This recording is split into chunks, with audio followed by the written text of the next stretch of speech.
जब रैंक 1 पे 67 स्टूडेंट्स है, 1 मिनट के लिए वो सारा ग्रेस वगैरह भी हटा देते हैं, 17 स्टूडेंट्स फिर भी रह जाते हैं, ठीक है। यदि 700 नंबर पे 2300 स्टूडेंट्स हैं, तो it doesn't serve the purpose of an exam. An exam was supposed to be 24 lakh aspirant है, उसमें the most deserving 60,000 candidates should get selected. That thing does not get enabled by this. Intent सही है, जो नियत है कि हम paper को इसलिए कम कर रहे हैं कि लोग बहुत ज़्यादा प्रेशर लेते हैं, अपनी जान ले लेते हैं, समझ में नहीं आता कि एग्जाम ही है, डू और डाई सिचुएशन नहीं है, पर समझाएं कैसे। तो कम से कम वो पेपर में जाके उनको अच्छा फील होना चाहिए। आप में से जितने भी लोग हैं, यदि आपको बहुत अच्छा लगा 2024 का पेपर देखे, पर्पज़ वही था कि आप दुखी ना हो।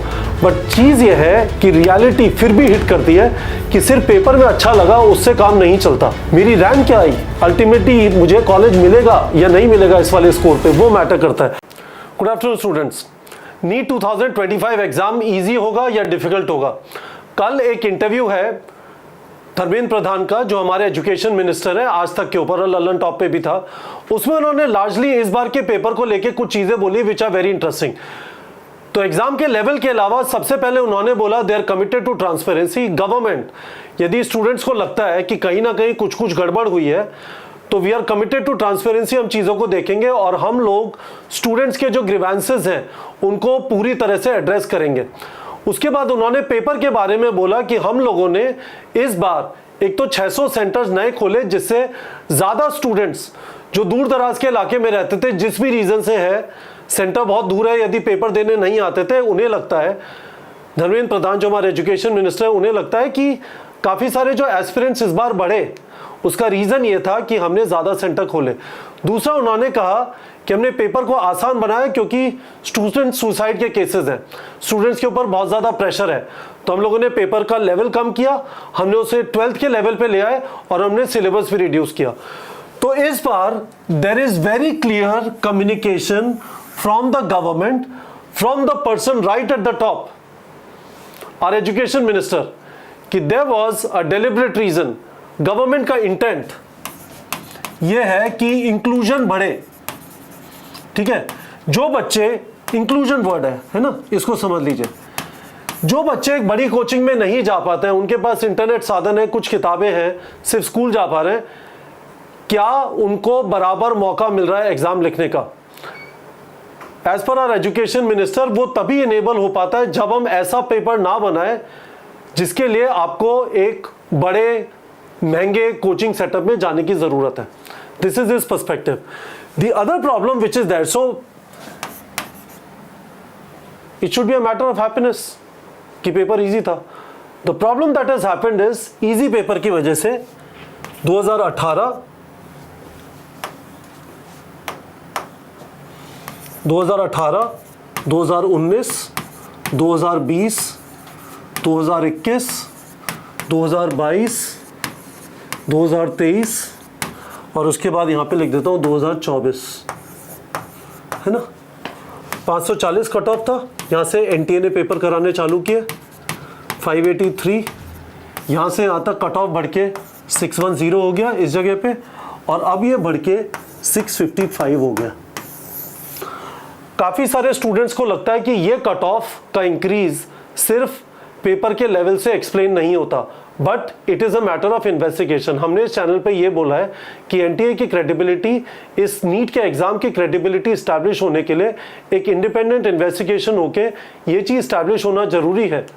कोई क्रेडिबल बंदा, मैंने मल्टीपल इंटरव्यूज जो टेलीविजन चैनल्स पे दिए, उनमें बोला है we respect someone like a Narayana Murthy a lot, we respect someone like a Nandan Nilekani a lot. उन लोगों को डेटा भी समझ में आता है। यदि वो इस इन्वेस्टिगेशन प्रोसेस में साथ में आ जाए और एंड में आके एक प्रेस कॉन्फ्रेंस करके बोले क्विक इन्वेस्टिगेशन, 3, 4, 5, 10 दिन जितने भी लगते हैं, हमने प्रोसेस ही देखे एनटीए के, हम लोगों ने देखा कि पेपर कैसे चेक किया है, हमें सब कुछ सही लग रहा है, ऑल इज गुड। ये सिर्फ इस वजह से हुआ है कट ऑफ कि पेपर का लेवल आसान था, ऑल वुड बी गुड, ठीक है। पर काफ़ी सारे स्टूडेंट्स को लगता है कि ये वाला जो इंक्रीज है, इसका रीज़न शायद कुछ मास लेवल पे availability of paper, mass level leak है, ठीक है। We will find out. मैं इस बात को जरूर मानता हूं कि गवर्नमेंट यदि कह रही है कि we are committed to transparency and we are committed to resolving the grievances, वो कुछ ना कुछ करेंगे। बट मैं दूसरी चीज़ यहाँ पे ये बोलना चाहता हूँ कि मेरे हिसाब से अगले साल का पेपर शायद डिफिकल्ट हो, और मैं शायद इसलिए बोल रहा हूँ कि मुझे नहीं पता पेपर सेट करने वालों का लॉजिक क्या है। इवन दिस ईयर जो एजुकेशन मिनिस्टर बोल रहे हैं उसका नतीजा ये है कि जब रैंक 1 पे 67 स्टूडेंट्स है, 1 मिनट के लिए वो सारा ग्रेस वगैरह भी हटा देते हैं, 17 स्टूडेंट्स फिर भी रह जाते हैं, ठीक है। यदि 700 नंबर पे 2300 स्टूडेंट्स हैं तो it doesn't serve the purpose of an exam. An exam was suppose to be 24 lakh aspirant है, उसमें the most deserving 60,000 candidates should get selected. That thing does not get enabled by this. Intent सही है, जो नियत है कि हम paper को इसलिए कम कर रहे हैं कि लोग बहुत ज़्यादा प्रेशर लेते हैं, अपनी जान ले लेते हैं, समझ में नहीं आता कि एग्जाम ही है, डू और डाई सिचुएशन नहीं है, पर समझाएं कैसे। तो कम से कम वो पेपर में जाके उनको अच्छा फील होना चाहिए। आप में से जितने भी लोग हैं, यदि आपको बहुत अच्छा लगा 2024 का पेपर देके, पर्पस वही था कि आप दुखी ना हो। बट चीज़ ये है कि रियलिटी फिर भी हिट करती है कि सिर्फ पेपर में अच्छा लगा उससे काम नहीं चलता। मेरी रैंक क्या आई, अल्टीमेटली मुझे कॉलेज मिलेगा या नहीं मिलेगा इस वाले स्कोर पे, वो मैटर करता है। तो मुझे ऐसा लगता है कि ये जो इजी पेपर है, इसकी वजह से जो कट ऑफ जा रही है ये टेनेबल नहीं है। They don't provide a good name to anyone. मेरे हिसाब से इस बार का जो एजिटेशन है वो नहीं होता यदि कट ऑफ नीचे होती। इमेजिन करिए यदि कट ऑफ 600 नंबर होती तो क्या ये चीज होती। सोचिए जरा, 600 नंबर कट ऑफ होने के बावजूद उसके अंदर ऐसा हो सकता है कुछ लोग की बैकडोर एंट्री हो, पर मुझे नहीं लगता कि इस टाइप का एजिटेशन होता। The core of the agitation is ये कट ऑफ 610 से बढ़ के 655 हो गई, और उसके बाद जो कुछ कुछ चीजें एनटीए ने चुपचाप करने की कोशिश की, उससे देयर इज जेन्युइन एंगर, क्योंकि बहुत सारे लोगों को लगता है कि कोई बैकडोर एंट्री चल रही है, उनका सपना कोई छीन के ले जाने की कोशिश कर रहा है। पर क्वेश्चन में इस वाली वीडियो में ये एड्रेस करने की कोशिश कर रहा हूं, 2025 का पेपर इजी होगा या डिफिकल्ट। मेरा हंच इस बार जो इतना बड़ा भूचाल हुआ है, मेरा हंच ये है कि जो भी रिस्पॉन्सिबल अथॉरिटीज है, चाहे वो एनटीए हो, एजुकेशन मिनिस्टर हो, एनएमसी वगैरह हो, they will probably be communicating कि ये सब झमेला इस वजह से है कि पेपर का लेवल बहुत कम हो गया है, अब पेपर डिफिकल्ट देना चाहिए। मुझे तो ऐसा लगता है काफ़ी सारे स्टूडेंट्स को भी ऐसा लगता होगा कि हमें इस टाइप के पेपर नहीं चाहिए जहाँ पे कट ऑफ का इतना ज़बरदस्त प्रेशर हो। इट इज़ बेटर कि हम लोग ज़्यादा पढ़ लें, अच्छी तरह पढ़ लें, थोड़ा डीप में जाके पढ़ लें, पर हमें 655 की कट ऑफ झेलनी नहीं है। यदि 655 नंबर पे आपको इंडिया का जो वर्स्ट गवर्नमेंट मेडिकल कॉलेज है उसकी लास्ट सीट मिलती है तो it is very very scary. जितना स्कैरी एक मुश्किल एग्ज़ाम है, उतना ही स्कैरी वो वाला सिनेरियो है कि इतनी बड़ी कट ऑफ है। तो क्या पेपर आसान होगा मुझे नहीं पता। हम लोग यहाँ पे क्या करेंगे, neetrat.com पे दोनों टाइप के पेपर देंगे।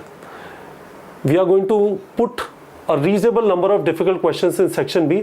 अभी तो हम आपको सिंपल टेस्ट देंगे जून, जुलाई, अगस्त, सितंबर, जिससे आपका कॉन्फिडेंस बिल्डअप हो, एक जगह पे जाके आप स्टैमिना बिल्डअप कर सके।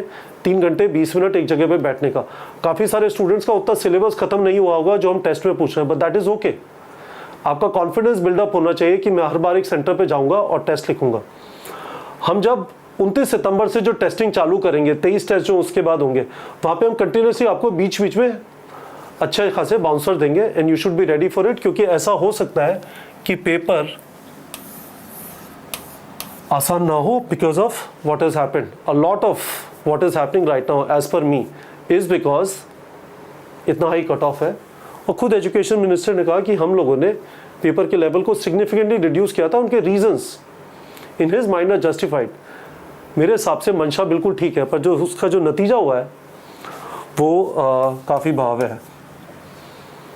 तो फुली स्टूडेंट्स, इस वाले वीडियो के थ्रू मैंने आपको कम्युनिकेट किया मुझे क्या लगता है कि अगले साल पेपर में क्या होगा। There are very good chances paper might be difficult. मुझे लगता नहीं कि पेपर एनसीईआरटी के बाहर होगा, वो टेनेबल नहीं है, पर पेपर माइट बी डिफिकल्ट। और हम आपको अपनी टेस्ट सीरीज के अंदर क्वेश्चन बैंक में ऑलरेडी आपको बीच बीच इस टाइप के क्वेश्चन मिलते हैं, इनका लेवल अच्छा है। करेक्ट परसेंटेज आप देखेंगे, जो भी क्वेश्चन 60-70% करेक्ट वाले, 70% के ऊपर वाले बहुत ईजी हो गए, पर 50 से 70% वाले जो क्वेश्चन है, जो मीडियम लेवल वाले क्वेश्चन है, उस लेवल पे यदि पेपर को ले जाया जाए तो cut off would come down to 600-590, which in my mind is a reasonable cut of.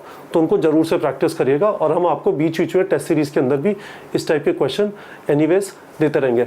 Bye bye, best of luck all of you guys. Classroom test series आज से सेंटर्स पे चालू हो गई। आज, कल और परसों 3 दिन में से 2 दिन हर एक सेंटर पे टेस्ट होंगे and a lot of you are going to attend the test. Test से डरिए मत, कॉन्फिडेंस बिल्डअप करिए, एक जगह पे 3 घंटे 20 मिनट बैठ के एग्जाम लिखने की आदत डालिए। This becomes a competitive exam on the final day. मुझे वीडियो के कमेंट सेक्शन में बताइए कि आज आप टेस्ट लिखने जा रहे हैं या नहीं। ठीक है बच्चों।